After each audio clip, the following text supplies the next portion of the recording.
It's taught out of us. We start feeling as if,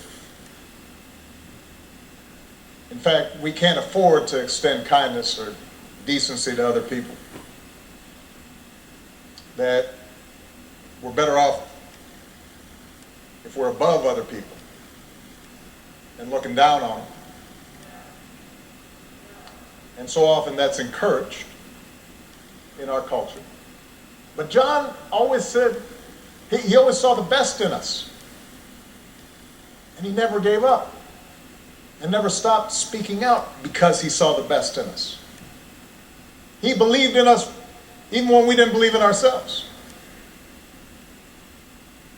And as a congressman, he didn't rest. He kept getting himself arrested. As an old man, he didn't sit out any fight. Sat in all night long on the floor of the United States Capitol. I know his staff was stressed.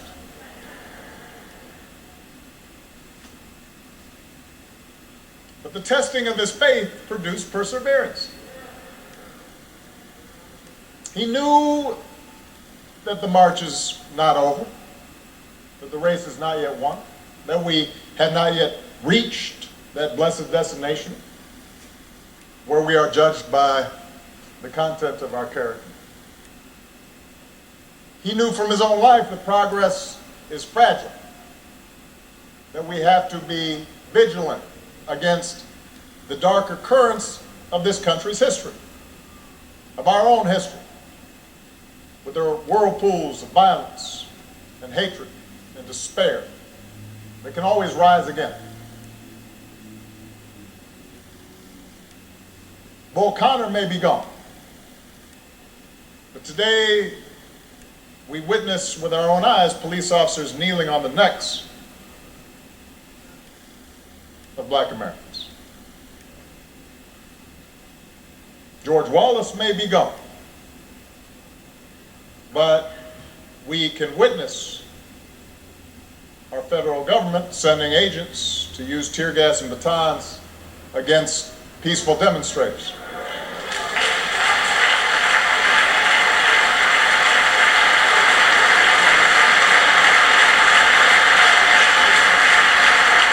We may no longer have to guess the number of jelly beans in a jar in order to cast a ballot. But even as we sit here, there are those in power who are doing their darndest to discourage people from voting by closing polling locations and targeting minorities and students with restrictive ID laws and attacking our voting rights with surgical precision, even undermining the Postal Service in the run-up to an election that's going to be dependent on mail-in ballots so people don't get sick.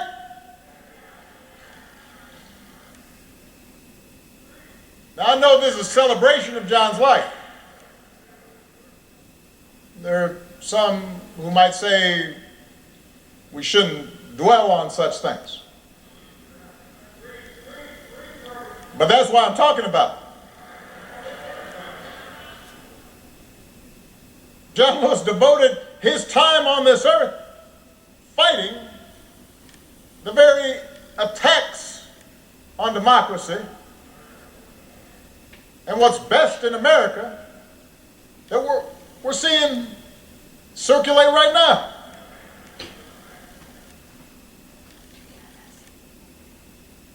He knew that every single one of us has a God-given power, and that the fate of this democracy depends on how we use it. That democracy isn't automatic. It has to be nurtured. It has to be tended to. We have to work at it. It's hard. And so he knew that it depends on whether we summon just a measure of John's moral courage to question what's right and what's wrong and call things as they are. He said that as long as he had a breath in his body, he would do everything he could to preserve this democracy. And as long as we have breath in our bodies, we have to continue his cause. If we want our children to grow up in a democracy, not just with elections, but a true democracy, a representative democracy, in a big-hearted, tolerant, vibrant, inclusive America of perpetual self-creation, then we're going to have to be more like John. We don't have to do all the things he had to do because he did them for us. But we got to do something. As the Lord instructed Paul, do not be afraid. Go on speaking. Do not be silent, for I am with you. And no one will attack you to harm you, for I have many in this city who are my people. It's just, everybody's got to come out and vote. We got all those people in the city, but they can't do nothing. Like John, we've got to keep getting into that good trouble. He knew that nonviolent protest is patriotic, a way to raise public awareness and put a spotlight on injustice and make the powers that be uncomfortable. Like John, we don't have to choose between protests and politics. It's not an either-or situation. It's a both-and situation. We have to engage in protests where that's effective, but we also have to translate our passion and our causes into laws, institutional practices. That's why John ran for Congress 34 years ago. Like John, we've got to fight even harder for the most powerful tool that we have, which is the right to vote. The Voting Rights Act is one of the crowning achievements of our democracy. It's why John crossed that bridge. It's why he spilled his blood. And by the way, it was the result of Democratic and Republican efforts. President Bush, who spoke here earlier, and his father signed its renewal when they were in office.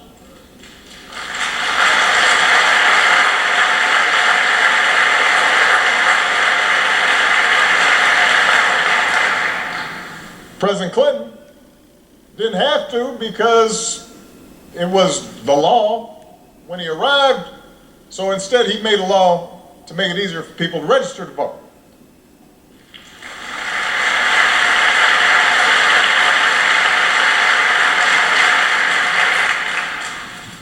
But once the Supreme Court weakened the Voting Rights Act,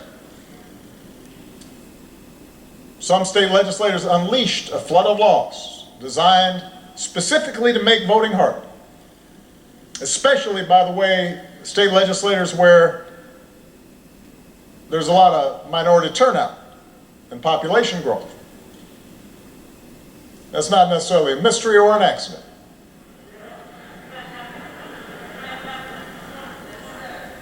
It was an attack on what John fought for. It was an attack on our democratic freedoms. And we should treat it as such.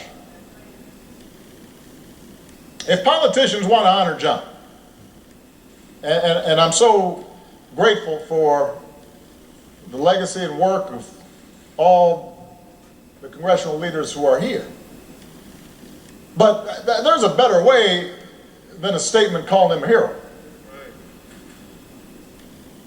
You want to honor John?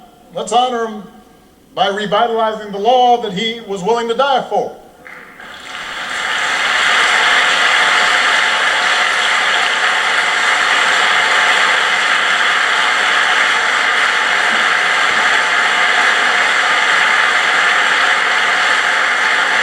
And by the way, naming it the John Lewis Voting Rights Act, that is a fine tribute. But John wouldn't want us to stop there, just trying to get back to where we already were. once we pass the John Lewis Voting Rights Act, we should keep marching to make it even better by making sure every American is automatically registered to vote, including former inmates who've earned their second chance. By adding polling places and expanding early voting and making Election Day a national holiday, so if you are somebody who's working in a factory, or you're a single mom who's got to go to her job and doesn't get time off, you can still cast your ballot by guaranteeing that every American citizen has equal representation in our government, including the American citizens who live in Washington, D.C. and in Puerto Rico. They're Americans.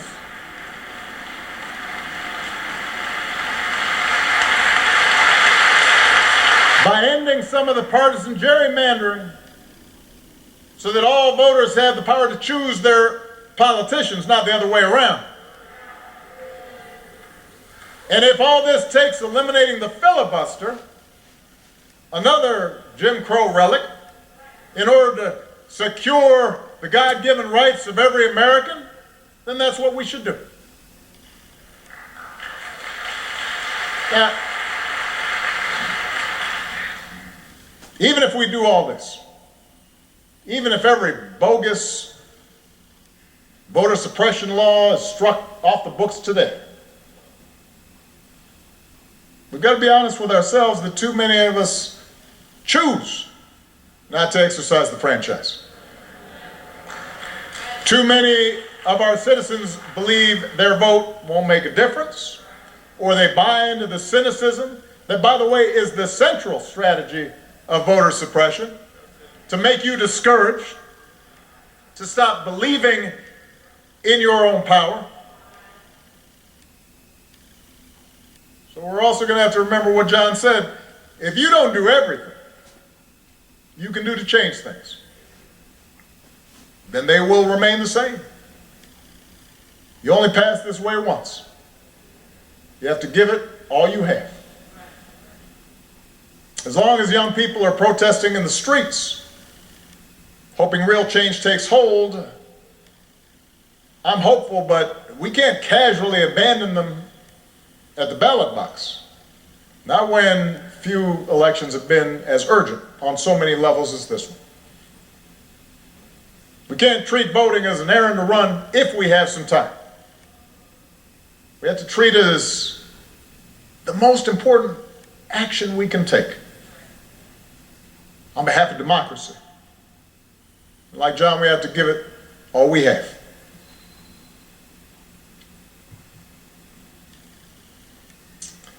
I was proud that John Lewis was a friend of mine. I met him when I was in law school. He came to speak. And I went up and I said, Mr. Lewis, you are one of my heroes.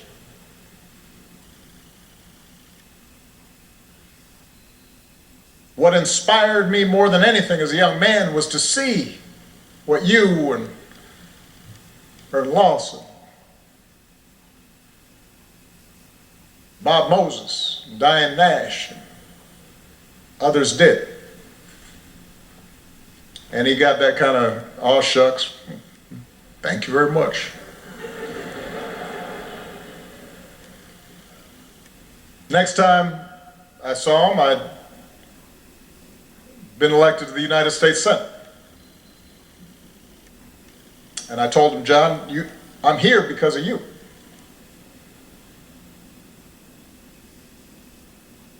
And on Inauguration Day in 2008, 2009, he was one of the first people I greeted and hugged on that stand. And I told him, "This is your day too." He was a good and kind and gentle man. And he believed in us. even when we don't believe in ourselves. And it's fitting that the last time John and I shared a public forum was on Zoom. And I'm pretty sure neither he nor I set up the Zoom call because we didn't know how to work it. There's a virtual town hall with a gathering of young activists who had been helping to lead this summer's demonstrations in the wake of George Floyd's death. And afterwards I spoke to John privately, and he could not have been prouder to see this new generation of activists standing up for freedom and equality. A new generation that was intent on voting and protecting the right to vote. In some cases, a new generation running for political office. And I told him, all those young people, John, of every race and every religion, from every background and gender and sexual orientation, John, those are your children. They learned from your example, even if they didn't always know it. They had understood through him what American citizenship requires, even if they'd only heard about his courage through the history books. By the thousands, faceless, anonymous, relentless young people, black and white, have taken our whole nation back to those great wells of democracy which were dug deep by the founding fathers in the formulation of the Constitution and the Declaration of Independence. Dr. King said that in the 1960s, and it came true again this summer. We see it outside our windows in big cities and rural towns, in men and women, young and old, straight Americans and LGBTQ Americans, blacks who long for equal treatment, and whites who can no longer accept freedom for themselves while witnessing the subjugation of their fellow Americans.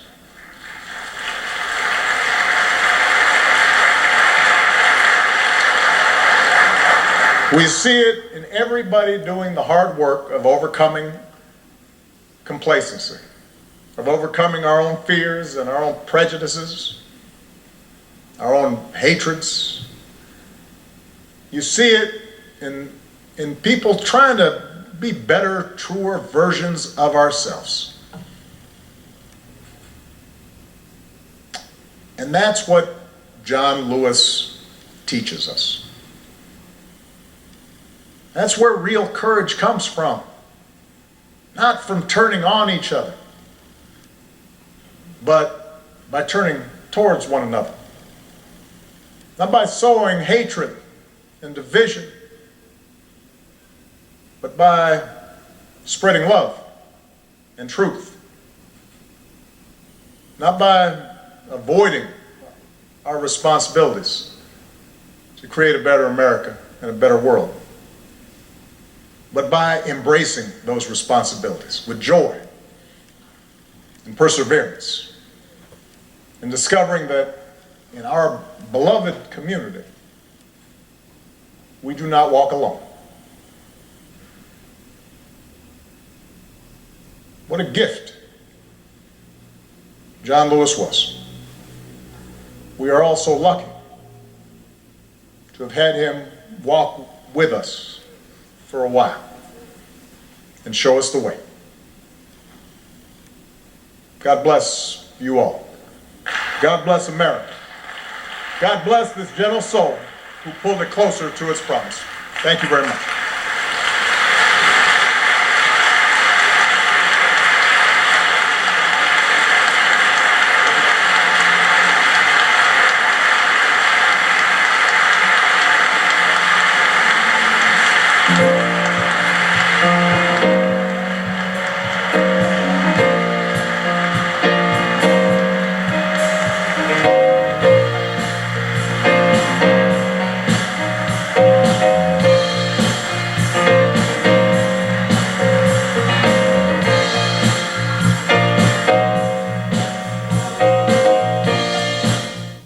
House is currently in recess until 6:30 Eastern today, but when members return, we're expecting votes on 3 amendments to a